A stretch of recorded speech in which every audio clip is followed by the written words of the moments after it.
Good morning. পূর্বাজ লাইফস্টাইলে স্বাগত জানিয়ে আজকের ব্লগটা শুরু করছি। আশা করি আপনারা সকলে ভালো আছেন। তো আজকে হচ্ছে গিয়ে মঙ্গলবার আর এখন বাজে হচ্ছে 11:30। আজকে আমরা 11টার সময় জলখাবার খেয়েছি জানেন। আজকের ব্লগটা এখান থেকেই শুরু করলাম, কারণ অন্য ঘরে বসে যে কথা বলবো সে জায়গা নেই। আজকে সব ঘর ভর্তি, আজকে প্রচুর লোকজন ঘরে, সেই জন্যে ভাবলাম তাহলে এরপরে যদি আমি ব্লগ শুরু করি তাহলে আর কাজকর্ম দেখাবো কখন, আর সেই জন্যে এইখান থেকেই আজকের ব্লগটা শুরু করলাম। তো আজকে আমরা 11টার সময় জলখাবার খেয়েছি জানেন। কালকে যে আলু পোস্ত আর রুটি বানিয়েছিলাম, তা বললাম না যে সকালে জলখাবারের জন্য রেখে দেবো। এত ভালো লেগেছে সব আলু পোস্ত যে সব রুটি খতম। তাই সকালে উঠে আবার একটুখানি ওই চিড়ের মানে পোহা আর কি বানালাম, বানিয়ে আমি আর যিশু খেলাম, আর ডাক্তার সাহেবকে তো কফি করে দিলাম, ও মুড়ি খায় যেমন খেয়েছে। তো মানে আমার আলু পোস্ত করা সার্থক হয়েছে কি বলুন। তো যাই হোক, এই জলখাবার টাবার খেয়ে চাটা খেয়ে এবারে এই এসছি, আর রান্নাবান্না শুরু করব এবারে। আর আনাজপাতিও কাটবো, দেখি কি করে রান্না করি আজকে। সকাল থেকে আজকে সেই ঘুম থেকে উঠে থেকে ঘরে আজকে মানে হরিচৈতালি, আর চারিদিকে আওয়াজ চিৎকার সেসব তো রয়েইছে, সেসব বাদ দিয়েই আপনাদের সাথে কথা বলার জায়গা খুঁজে বেড়াই আর কি। তো যাই হোক, চলুন আজকের ভিডিওটা শুরু করলাম, আপনারা সঙ্গে থাকুন দেখতে। বাইরে কিরকম পুজো পুজো গন্ধ দেখুন, কি সুন্দর রোদ উঠেছে, ঝলমল করছে চারিদিক। আর কদিন ধরে যা বৃষ্টি হলো, আর বৃষ্টি হওয়ার দরকার নেই তাই না। কি সুন্দর ঝলমল করছে চারিদিকটা রোদে, এত ভালো লাগছে না। আর কীরকম পুজো পুজো গন্ধ চারিদিকে। আমাদের ক্লাবে তো আবার খুঁটি পূজা হবে, সব ডেটও ঠিক হয়ে গেছে, আর সবাইকে নেমন্তন্নও করে দিয়েছে। কিন্তু এখন ব্যাপারটা হচ্ছে, যে টাইমে বলছে সেই টাইমে আমি যেতে পারবো কি না জানি না। আসলে কি বলুন তো, অনেকটা দূরে হয়ে গেছে তো আমার বাড়িটা, যে কারণে না মানে ওই যেতে আসতেই সময় চলে যায়, তারপরে টোটো পাওয়া যায় না, মুশকিল ব্যাপার হয়। এবার আমার খুব ইচ্ছা খুঁটি পুজোটা দেখার, ভিডিও করে আপনাদের জন্যও নিয়ে আসার। জয়েন যখন করেছি দেখতে তো ইচ্ছা করবি। এমনিতে এই যে 15ই আগস্ট হবে, আমি তো যেতে পারবো না, অত ভোরে কি যাওয়া যায়। ওই যে বললাম কাছে পিঠে হলে চট করে চলে যেতাম। তো দেখি খুঁটি পুজোটা আমার দেখার খুব ইচ্ছা। যিশুকে বলছিলাম, বলে তুমি গিয়ে দেখে চলে আসবে, তোমার কি আছে, তুমি তো আর খাওয়া দাওয়া করবে না, তুমি গিয়ে দেখে ভিডিও করে নিয়ে চলে আসবে। দেখি এখন কি হয়। কেমন একটা বেশ পুজো পুজো গন্ধ। সবাই তো আমার বন্ধু বান্ধবদের মধ্যে অনেকেই তো পুজোর শাড়ি কিনতে শুরু করে দিয়েছে। সেদিন আমার একজন বন্ধু তো আমাকে কি শাড়ি কিনেছে তার ছবি পাঠালো, আর বলে ভিডিও করে পাঠাবে, দেখবো কেমন শাড়ি কিনেছো। তো আমাকে ভিডিও করে পাঠিয়েছে, বলছে দেখো এই শাড়িটা কিনেছি, খুব ভালো লেগেছে। আর আমাকেও জিজ্ঞেস করছিল, আমি আর নতুন শাড়ি আর কি কিনবো বলুন, আমার তো সারা বছরই আমি নতুন শাড়ি কিনি, যখনই পছন্দ হয় শাড়ি আমি নিয়ে চলে আসি। তা সে সব তো পরেই থাকে, পরা তো আর হয় না। তো নতুন শাড়ি তো আমার অনেকগুলোই জমে আছে, আর আমি কিনবোটা কি বলুন। এতক্ষণ দাঁড়িয়ে দাঁড়িয়ে সব আনাজ কেটে রেডি করলাম। আনাজটা যে কেটে নিতে পারলাম না আজকে, এটাই মানে অনেক, এত ঝামেলা সকাল থেকে। এই যে সব আনাজ রেডি করলাম, আর ওখানে ভাত হয়ে গেছে, ডালও সেদ্ধ হয়ে গেছে, ডালটাও বসিয়ে দিয়েছি। আসলে কি বলুন তো, রান্না তো চটপট হয়েই যায়, কিন্তু মানে জোগাড়টা করে রান্নাটা বসানোর মতন একটু সময়টা তো চাই তাই না, সেটাই তো মেলে না সকাল থেকে। তারপরে চানটা করব, তবে তো রান্নাঘরে ঢুকবো, পুজো করব, তারপরে তো সেই সব মানে সব কিছুতেই সময় দেওয়া টাইমের মধ্যে মাঝে মাঝে কিন্তু খুব কঠিন হয়ে যায়। আর এই ঘরের মধ্যে যদি হরিচৈতালি চলে না, তাহলে দেখবেন কাজ করাটা খুব কঠিন হয়ে যায়। একা ঘরে চটপট চটপট কাজ হয়ে যায় তাই না।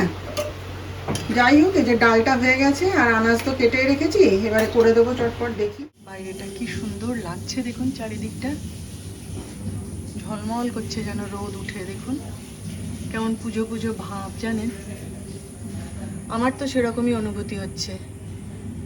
আর সামনের মাসেই তো পুজো তাই না, সামনের মাসে 27শে সেপ্টেম্বর বোধহয় পূজা। তো পুজো পুজো ভাব আসবে না বলুন।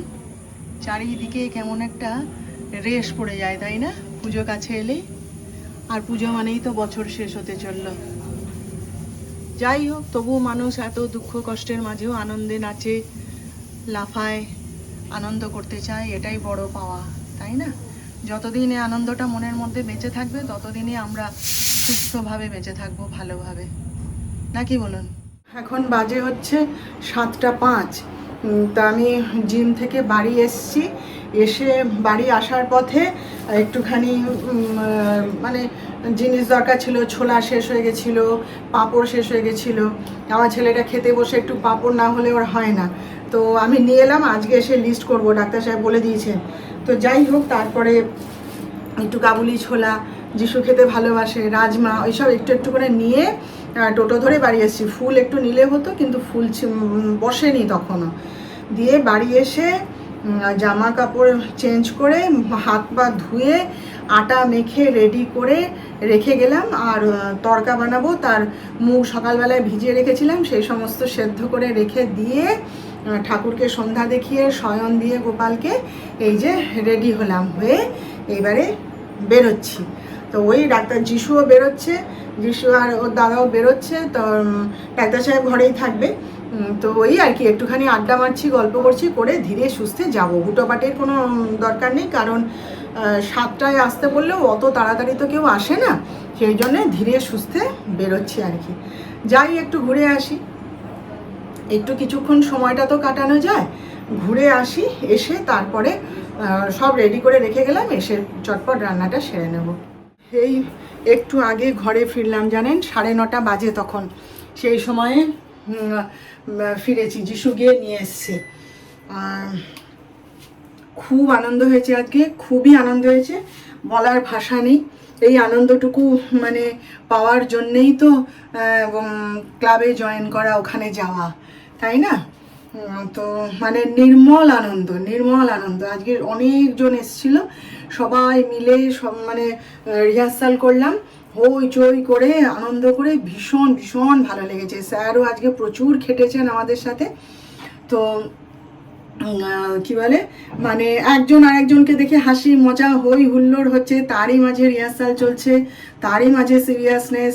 হ্যাঁ, স্যার বকছে, আবার যে যার ক্যারেক্টারটা বুঝে নিচ্ছি, এরকম করে করে আজকে রিহার্সাল হলো। বেশ অনেকক্ষণ রিহার্সাল হয়েছে, ভীষণ ভালো লেগেছে, ভীষণ ভালো লেগেছে। জানেন, আপনাদের কাছে আমি বলতে পারবো, মানে বোঝাতে পারবো না। সে কথাই আছে না, এত আনন্দ রাখবো কোথা, আমারও হয়েছে সেই অবস্থা।